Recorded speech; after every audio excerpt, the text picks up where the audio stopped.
You will hear a conversation between a woman and the librarian. Now you have some time to look at questions 1 to 6.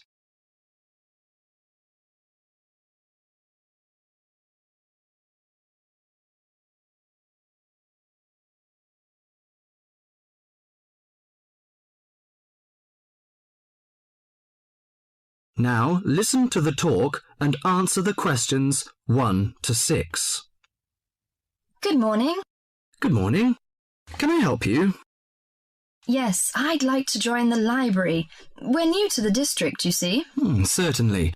Well, all we need is some sort of identification with your name and address on it. Oh dear. We just moved, you see, and everything has my old address.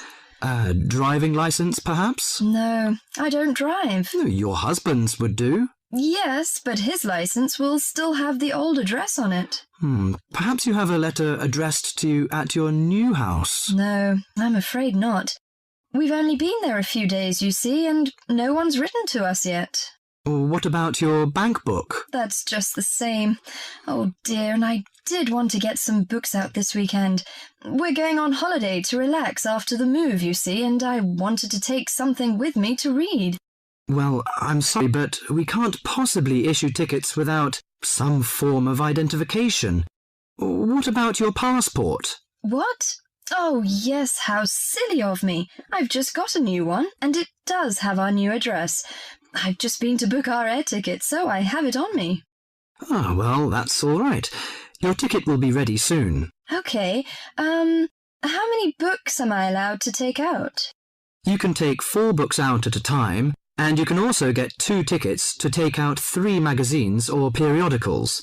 Newspapers, I'm afraid, can't be taken out. Oh, that's fine. Do you have a record library? Some libraries do, I know. Yes, we do.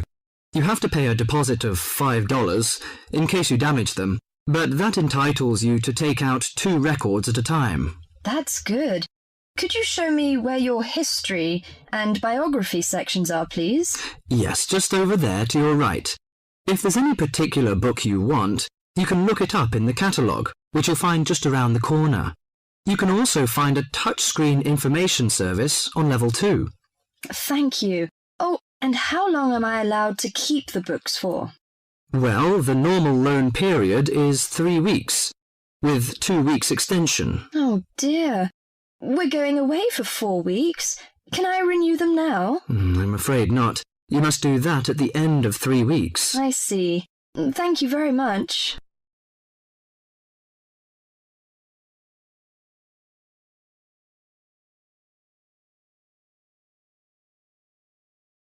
Before the talk continues, you have some time to look at questions 7 to 10.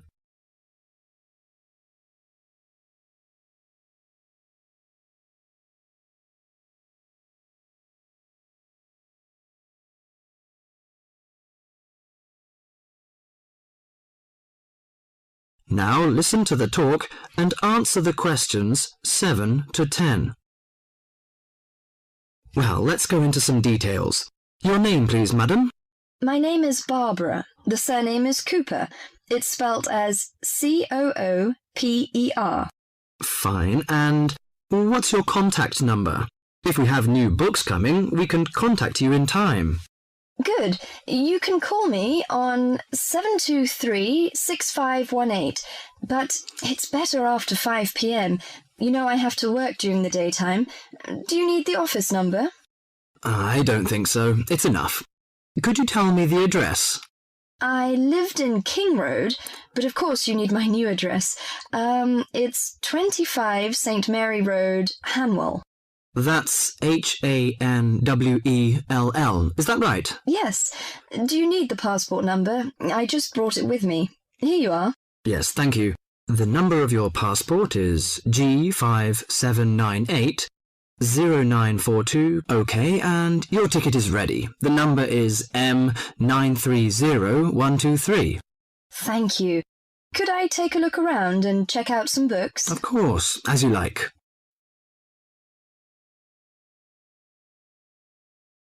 That is the end of part 1. You now have half a minute to check your answers.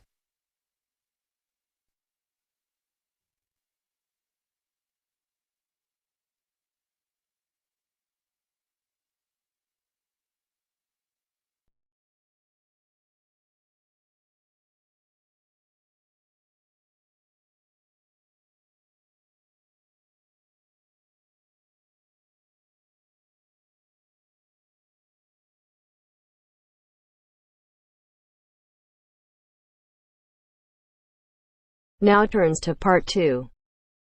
Part 2. You are going to hear a conversation between a student and a driving instructor. First, look at questions 11 to 14.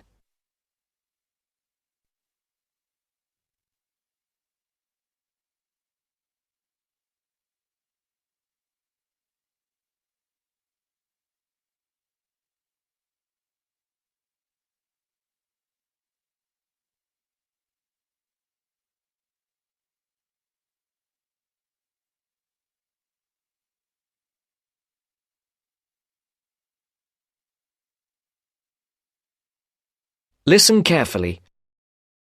Hello, I'm going to be your driving instructor today. Are you ready to begin? Hi, hope you don't mind. It's my first time driving a car. Of course not. That's my job. I teach people like you how to become a safe and responsible driver. So let's begin. Remember, the most important rule of driving: safety first. There are some steps to follow. First, you should put on your seatbelt. You should always remember to do that. In case of an accident or emergency, having a seatbelt on is of utmost importance. Okay, I have my seatbelt on. Now what should I do? Start the car. Good. Now make sure that the steering wheel is in the proper position and that your seat is not too far or not too close to the pedals. I'm all ready to go. Should I shift into first gear? Don't forget to put the parking brake down. You don't want to drive with that up. Oh yeah, I almost forgot. If I have the parking brake on, I won't be able to accelerate. Yes, that's right. Now put the car in reverse and slowly back out of the parking space. Good. Put the car in first gear. When should I shift? Is it better to shift slowly or quickly? You can shift whenever you feel is appropriate. This means shifting should occur smoothly. Do not shift too slowly or you will stall. Shifting too fast will waste gas. Shifting is simple. Just remember to shift smoothly. To shift, you will have to push the clutch and then push the gas pedal. Before the broadcast continues, look at questions 15 to 20.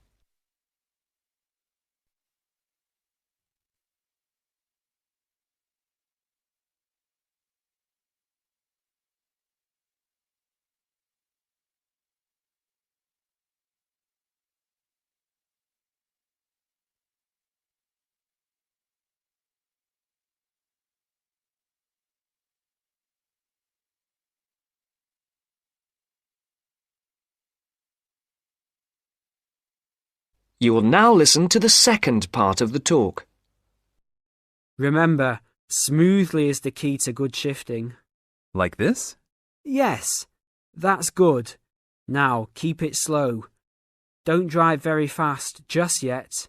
Be sure to constantly check your mirrors for oncoming traffic. Always be aware of everything that is around you, including 3 important things. Remember these 3: people crossing the streets, other cars, and bicycles riding next to you. What should I do if I see a yellow light? Well, it's always better to brake instead of trying to run it. But if you're travelling at a speed where it's impossible to stop in time, then you should try to make it across the intersection. But remember, you should always try to stop. It's the safest way to avoid an accident. Even if I have to brake very suddenly? Yes, even if you have to brake suddenly. What about if a driver behind me is going a lot faster than I am? You should always be ready to move to a slower lane if a driver behind you is forcing you to go faster than you are comfortable with. Never try to speed up to accommodate a faster driver. You could risk an accident or a speeding ticket. It's better to let him go. That sounds like good advice. Be careful. There is a sharp turn up ahead. Remember to brake before turns. Otherwise, you might flip over if your speed is too high going into a turn. Got it. I know that I should always try to observe all traffic safety. That's right.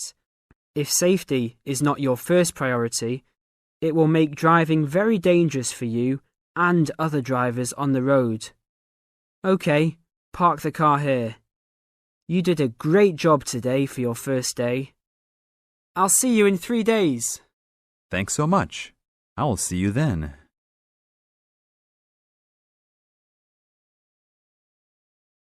That is the end of part 2. You now have half a minute to check your answers.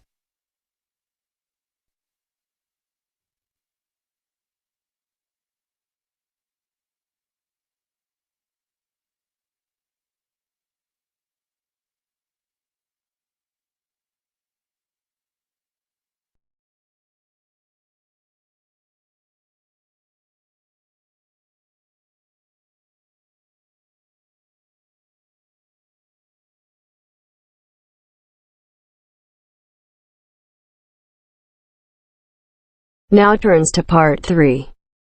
Part 3. First, you have some time to look at questions 21 to 26.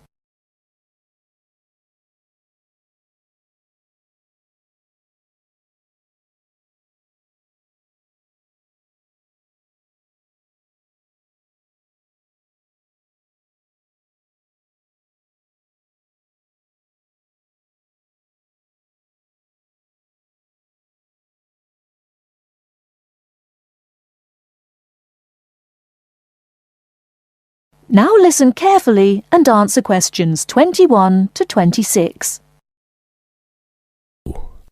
So, what was it like in your school then, Lynn?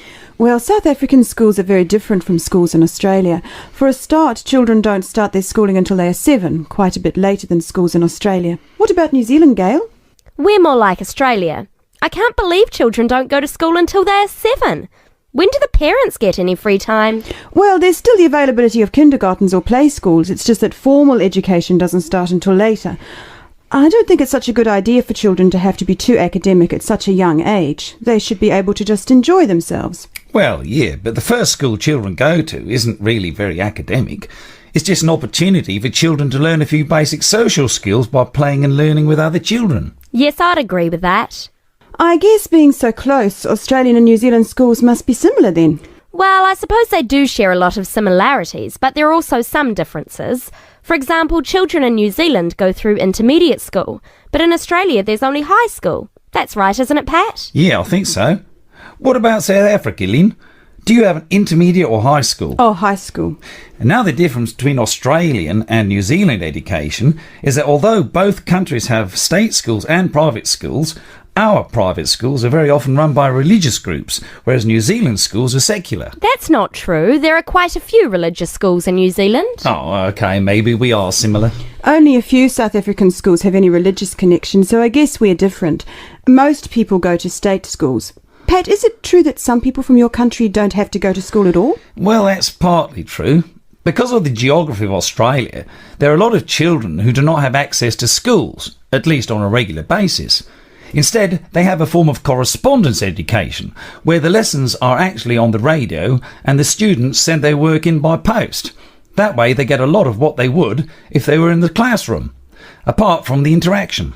In New Zealand, not all students have to go to school either. Some parents have opted for homeschooling. Oh, is that like correspondence teaching? We don't really have that. Well, we do have correspondence schools, but homeschooling is different. With homeschooling, the parents teach the children and set them homework. They have to present a syllabus to their local education authority before they can do that, but it is becoming a more popular choice for some parents. I suppose it also suits parents' own commitments. I mean, they don't have to worry about collecting their children from school, and they can always teach over the weekend or in the evening if they want to. Is the school day normally quite long then? Not in New Zealand, but I think it can be in Australia. Yeah, that's right.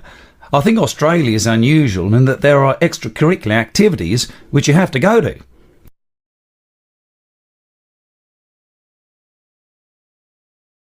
Before you hear the rest of the talk, you have some time to look at questions 27 to 30.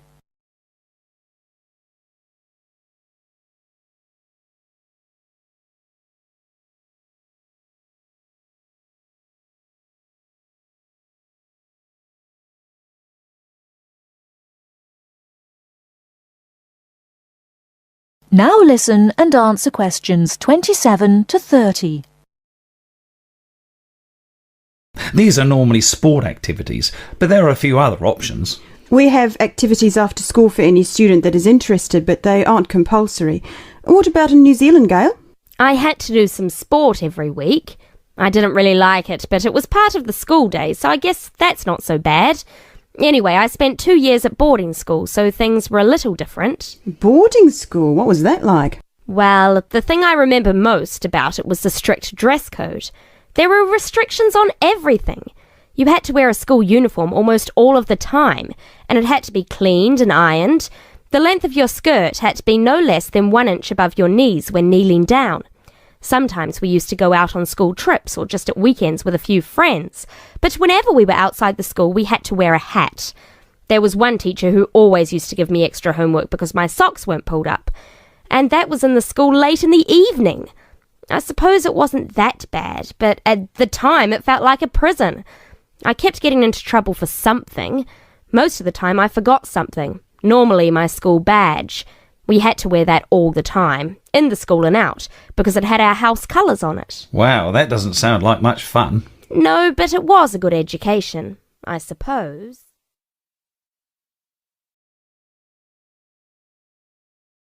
That is the end of part 3. You now have half a minute to check your answers.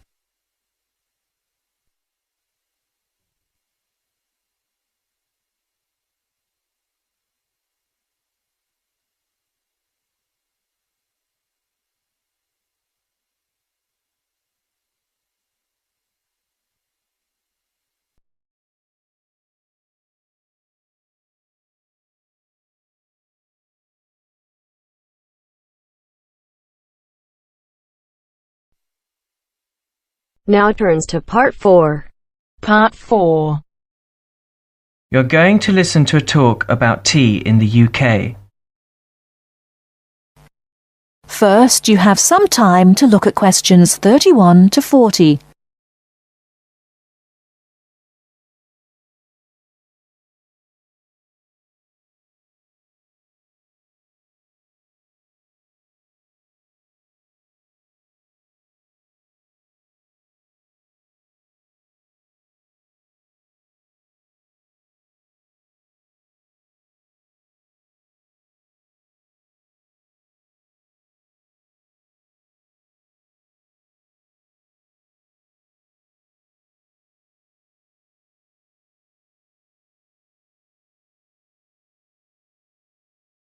Now listen carefully and answer questions 31 to 40.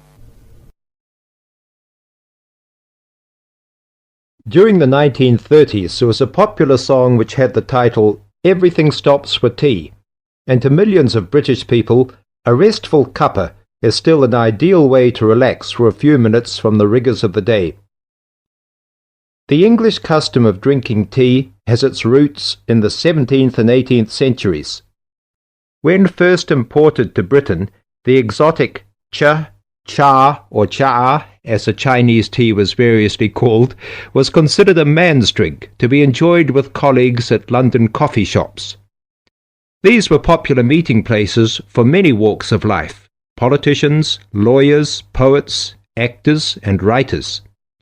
Many London clubs began in this manner, and the famous Lloyd's Insurance underwriters started out as Lloyd's Coffee House. In 1706, the first coffee house that offered tea was Tom's Coffee House, owned by Thomas Twining. He realized that he needed to introduce an added attraction to compete with the many other coffee houses in London, and tea was rare, exotic, and extremely expensive.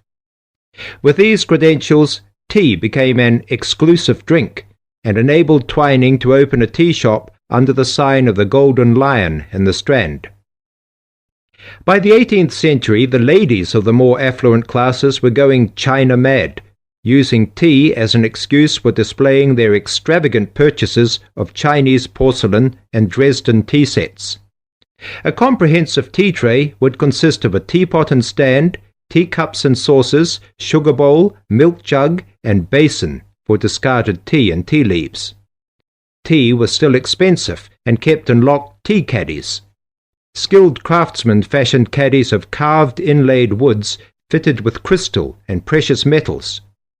To ensure the servants weren't tempted by this priceless commodity, the caddy was kept locked, and only the mistress of the house held the key and prepared tea when guests came to visit. No well-brought-up young Englishwoman could consider herself socially acceptable unless she knew how to brew a proper cup of tea. As the 18th century progressed, changes in commerce and working hours resulted in the main meal of the day being taken much later in the evening.